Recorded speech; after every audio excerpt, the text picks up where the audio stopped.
بسم اللہ الرحمن الرحیم۔ محترم ویورز، السلام علیکم ورحمۃ اللہ وبرکاتہ۔ امید کرتا ہوں کہ آپ اللہ تعالیٰ کے فضل و کرم سے خیریت سے ہوں گے۔ اللہ تعالیٰ آپ کو، آپ کے اہل خانہ کو ہمیشہ اپنی زمان میں رکھے، آمین۔ راہ ہدایت و نجات کے سلسلے کا ولاگ القرآن و حدیث پیش کرنے جا رہا ہوں۔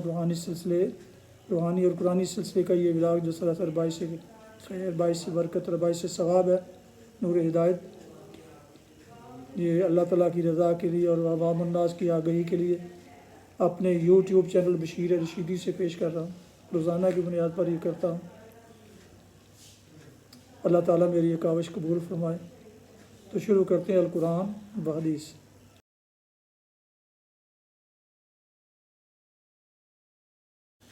اعوذ باللہ من الشیطان الرجیم، بسم اللہ الرحمن الرحیم۔ قال اهبطوا منها جميعا بعضكم لبعض عدو فإما يأتينكم مني هدى فمن تبع هداي فلا يضل ولا يشقى ومن أعرض عن ذكري فإن له معيشة ضنكا ونحشره يوم القيامة أعمى۔ صدق اللہ العظیم۔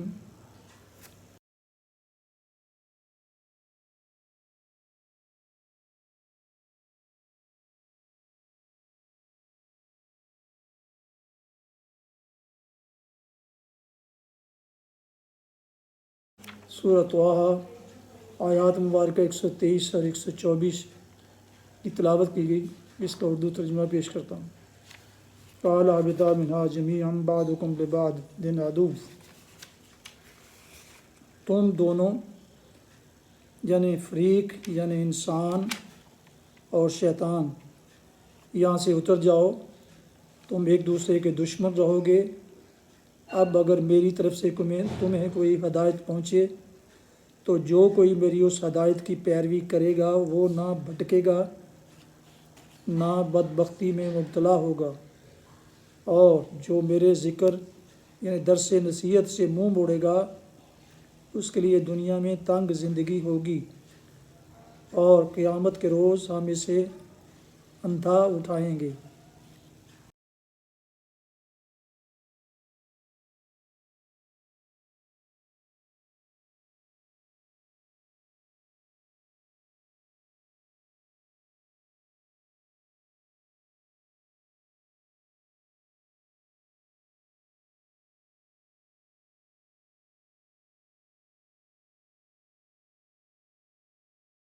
تلاوت اور ترجمہ کی گئی آیات مبارکہ کی تفسیر۔ جو میرے ذکر اور درس نصیحت سے منہ موڑے گا اس کے لیے دنیا میں زندگی تنگ ہوگی۔ دنیا میں تنگ زندگی ہونے کا مطلب یہ نہیں ہے کہ اسے تنگ دستی لاحق ہوگی، بلکہ اس کا مطلب یہ ہے کہ یہاں اسے چین نصیب نہ ہوگا۔ کروڑ پتی بھی ہوگا تو بے چین رہے گا، ہفت تقنیم کا فرما روا بھی ہوگا تو بے کلی اور بے اطمینانی سے نجات نہ پائے گا۔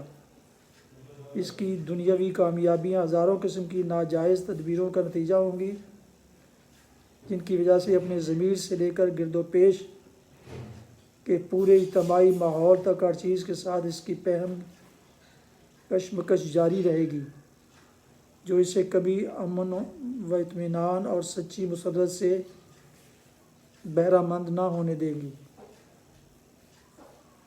اور قیامت کے روز ہم اسے اندھا اٹھائیں گے۔ اس جگہ آدم علیہ السلام کا قصہ ختم ہو جاتا ہے۔ یہ قصہ جس طریقے سے یہاں اور قرآن کے دوسرے مقامات پر بیان ہوا ہے اس پر غور کرنے سے ہم یہ سمجھتے ہیں واللہ عالم بالصواب کہ زمین کی اصلی خلافت وہی تھی جو آدم علیہ السلام کو ابتدا جنت میں دی گئی تھی۔ وہ جنت ممکن ہے کہ آسمانوں میں ہو اور ممکن ہے کہ اسی زمین پر بنائی گئی ہو، بہرحال وہاں اللہ تعالیٰ کا خلیفہ اس شان سے رکھا گیا کہ اس کے کھانے پینے اور لباس و مکان کا سارا انتظام سرکار کے ذمہ تھا، اور خدمتگار یعنی فرشتے اس کے حکم کے تابع تھے۔ اس کو اپنی ذاتی ضروریات کے لیے قطعاً کوئی فکر نہ کرنی پڑتی تھی تاکہ وہ خلافت کے بزرگ تر اور بلند تر وظائف ادا کرنے کے لیے مستعد ہو سکے، مگر اس عہدے پر مستقل تقرر ہونے سے پہلے امتحان لینا ضروری سمجھا گیا تاکہ امیدوار کی صلاحیتوں کا حال کھل جائے اور یہ ظاہر ہو جائے کہ اس کی کمزوریاں کیا ہیں اور خوبیاں کیا۔ چنانچہ امتحان لیا گیا اور جو بات کھلی وہ یہ تھی کہ یہ امیدوار تحریص و اطماع کے اثر میں آ کر پھسل جاتا ہے، اطاعت کے عزم پر مضبوطی سے قائم نہیں رہتا اور اس کے علم پر نسیان غالب آ جاتا ہے۔ اس امتحان کے بعد آدم اور ان کی اولاد کو مستقل خلافت پر معمور کرنے کے بجائے آزمائشی خلافت دی گئی، اور آزمائش کے لیے ایک مدت یعنی اجل مسمى جس کا احتشام قیامت پر ہوگا مقرر کر دی گئی۔ اس آزمائش کے دور میں امیدواروں کے لیے معیشت کا سرکاری انتظام ختم کر دیا گیا۔ اب اپنی معاش کا انتظام انہیں خود کرنا ہے، البتہ زمین اور اس کی مخلوقات پر ان کے اختیارات برقرار ہیں۔ آزمائش اس بات کی ہے کہ اختیار رکھنے کے باوجود یہ اطاعت کرتے ہیں یا نہیں، اور اگر بھول لاحق ہوتی ہے یا تحریص و اطماع کے اثر میں آ کر پھسلتے ہیں تو تنبیہ، تذکیر اور تعلیم کا اثر قبول کر کے سنبھلتے ہیں یا نہیں، اور ان کا آخری فیصلہ کیا ہوتا ہے، طاعت کا یا معصیت کا۔ اس آزمائشی خلافت کے دوران میں ہر ایک کے طرز عمل کا ریکارڈ محفوظ رہے گا، اور یوم الحساب میں جو لوگ کامیاب نکلیں گے انہی کو پھر مستقل خلافت، اس دائمی زندگی اور لازوال سلطنت کے ساتھ جس کا لالچ دے کر شیطان نے حکم کی خلاف ورزی کرائی تھی، عطا کی جائے گی۔ اس وقت یہ پوری زمین جنت بنا دی جائے گی، اور اس کے وارث خدا کے وہ صالح بندے ہوں گے جنہوں نے آزمائشی خلافت میں طاعت پر قائم رہ کر یا بھول لاحق ہونے کے بعد بالآخر طاعت کی طرف پلٹ کر اپنی اہلیت ثابت کر دی ہوگی۔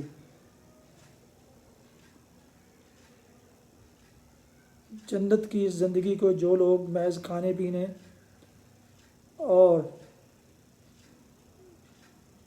اینٹنے کی زندگی سمجھتے ہیں، ان کا خیال صحیح نہیں ہے۔ وہاں پہم ترقی ہوگی بغیر اس کے کہ اس کے لیے کسی تنزل کا خطرہ ہو،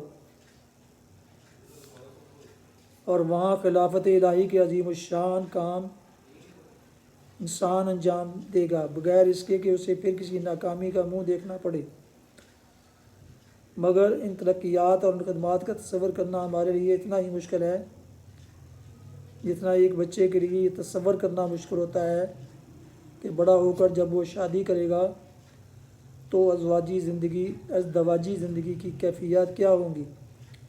اس لیے قرآن میں جنت کی زندگی کے صرف انہی لذائذ کا ذکر کیا گیا ہے جن کا ہم اس دنیا کی لذتوں پر قیاس کر کے کچھ اندازہ کر سکتے ہیں۔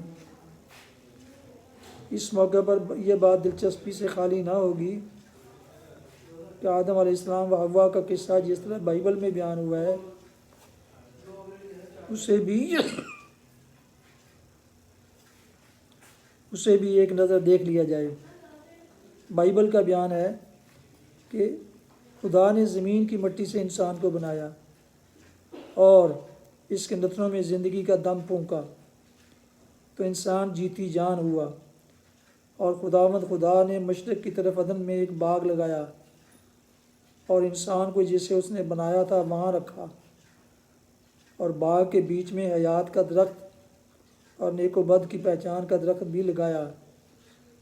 اور خدا نے آدم کو حکم دیا اور کہا کہ تو باغ کے ہر درخت کا پھل بے روک ٹوک کھا سکتا ہے، لیکن نیک و بد کی پہچان کے درخت کا کبھی نہ کھانا۔ کیونکہ جس روز تو نے اس میں سے کھایا تو مرا۔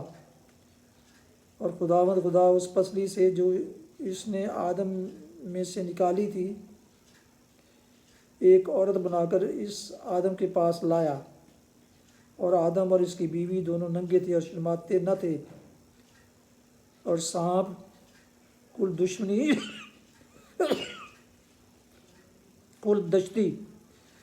دشتی جانوروں سے جن کو خداوند خدا نے بنایا تھا چالاک تھا، اور اس نے عورت سے کہا کیا واقعی خدا نے کہا ہے کہ باغ کے کسی درخت کا پھل تم نہ کھانا؟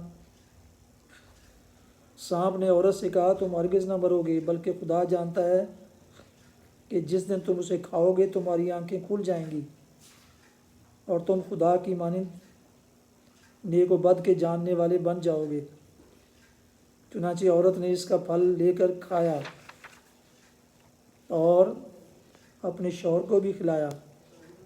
جب دونوں کی آنکھیں کھل گئیں اور ان کو معلوم ہوا کہ وہ ننگے ہیں، اور انہوں نے انجیر کے پتوں کو سی کر اپنے لیے لنگیاں بنائیں، اور انہیں خداوند خدا کی آواز جو ٹھنڈے وقت باغ میں پھرتا تھا سنی، اور آدم اور اس کی بیوی نے اپنے آپ کو خداوند خدا کے حضور سے باغ کے درختوں میں چھپایا۔ پھر خدا نے آدم کو پکارا کہ تو کہاں ہے؟ اس نے کہا کہ میں تیری آواز سن کر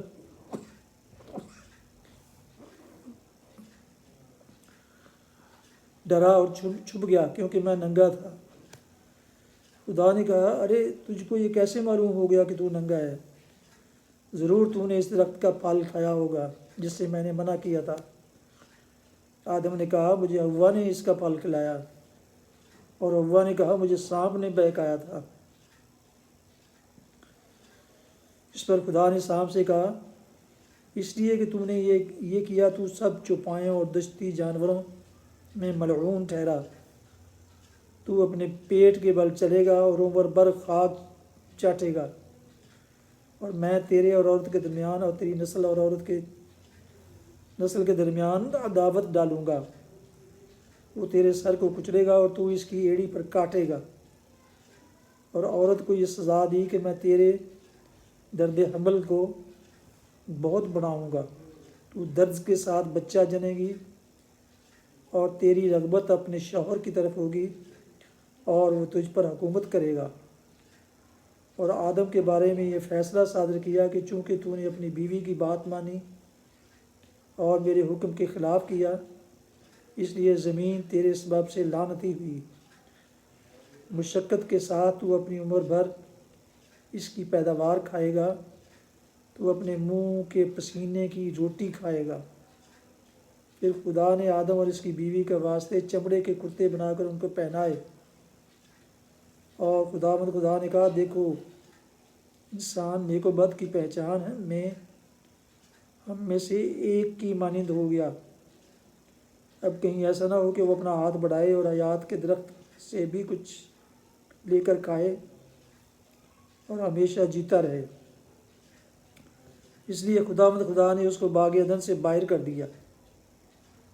حوالے میں لکھا ہے پیدائش باب 2 آیات 7 اور 25، باب 3 آیات 1 تا 23۔ بائبل کے اس بیان اور قرآن کے بیان کو ذرا وہ لوگ بالمقابل رکھ کر دیکھیں جو یہ کہتے ہوئے نہیں شرماتے کہ قرآن میں یہ قصے بنی اسرائیل سے نقل کر لیے گئے ہیں۔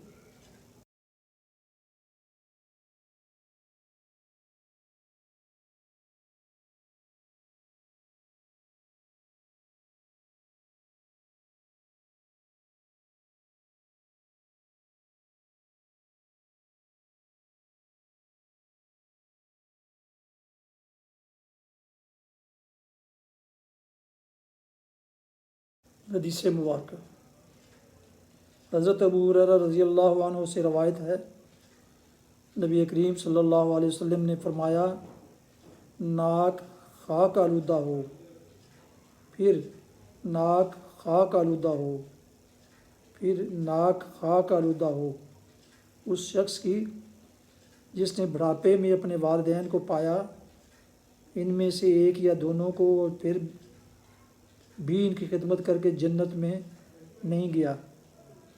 صحیح مسلم کتاب البر والصلاح حدیث نمبر 2551۔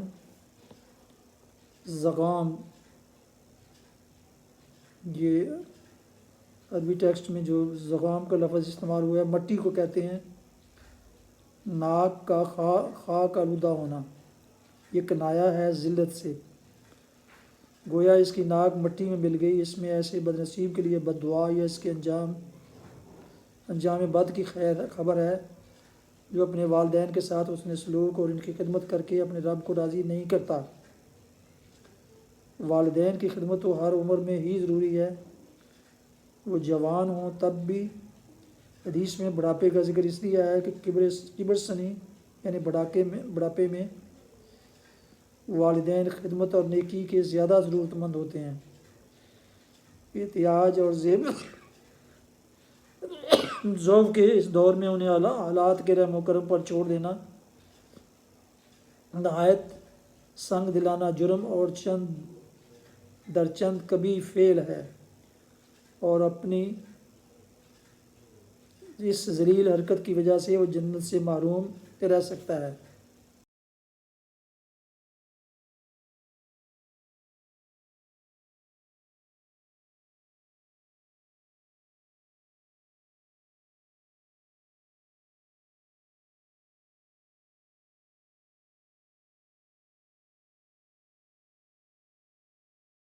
راہ ہدایت والجہاد کے سلسلے کا ولاگ درس القرآن و حدیث اپنے یوٹیوب چینل بشیر رشیدی سے پیش کیا۔ اللہ تعالیٰ کی رضا کے لیے اور عوام الناس کی آگاہی کے لیے اللہ تعالیٰ میری یہ کاوش قبول فرمائے۔ روحانی اور قرآنی سلسلے کا یہ ولاگ جو سراسر باعث خیر، باعث برکت اور باعث ثواب ہے، یہ روزانہ کی بنیاد پر میں اپنے اس چینل بشیر رشیدی پر اپلوڈ کرتا ہوں۔ اگر آپ نے ابھی تک اس چینل کو سبسکرائب نہیں کیا تو آپ سے درخواست ہے کہ اسے ضرور سبسکرائب کیجیے گا، اور اگر پسند فرمائیں تو دوستوں سے شیئر کر کے، لائک کر کے بیل آئیکن کو بھی پریس کر دیجیے گا، اور تاکہ اس طرح آنے والے روحانی اور قرآنی نوٹیفیکیشنز آپ تک اور دوسرے دوستوں تک باقاعدہ اور بر وقت پہنچتے رہیں، اور یقیناً اس کا آپ کو دوہرا اجر ملے گا۔ اپنا بہت خیال رکھیے گا، اپنی دعاؤں میں پاک وطن، والدین، دوست و احباب کے علاوہ اس ناچیز کو بھی شامل فرمائیں تو انتہائی شکر گزار ہوں گا۔ اللہ تعالیٰ آپ کا حامی ناصر ہو، آپ کو، آپ کے بچوں کو، اہل خانہ کو ہمیشہ آباد رکھے، شاد باد رکھے، آمین۔ السلام علیکم ورحمۃ اللہ وبرکاتہ۔ پاکستان زندہ باد۔ اللہ حافظ۔